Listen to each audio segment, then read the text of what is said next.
Sir को मैं कहता हूँ, यकीन करें अभी मेरे पास ही था। ये भी है विदाउट लाइसेंस है सर। मैं ज़रा एक दफ़ा गाड़ी में ट्राई कर लेता हूँ। ये इनके पास ड्राइविंग लाइसेंस भी मौके पर मौजूद नहीं है, आईडी कार्ड इनका गुम हो चुका है, लेकिन इनके पास टोकन नंबर है, लेकिन एक वैलिड ड्राइविंग लाइसेंस इनके पास नहीं है। इनके ख़िलाफ़ जो है आज चलान कर रहे हैं, इनके ख़िलाफ़ इनको हदायत कर रहे हैं कि ड्राइविंग लाइसेंस जल्द अज जल्द बनवाएं। मेरा 3000 वॉलेट मेरा परसों गुमा है। अच्छा, बेसिकली आपका नाम क्या है? उमैर शफ़ी।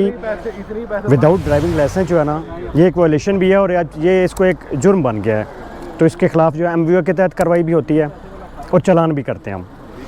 जो लर्नर परमिट है उसका मतलब है आप सीख रहे हैं, उसके लिए आपके पास एक ड्राइवर आपकी फ्रंट सीट पे बैठा हो जिसके पास वैलिड ड्राइविंग लाइसेंस हो, उसके अलावा आपकी गाड़ी के फ्रंट शीशे पे L लिखा हो और पीछे भी L लिखा हो, ताकि पब्लिक को पता चले कि ये बंदा लर्नर है, सीख रहा है।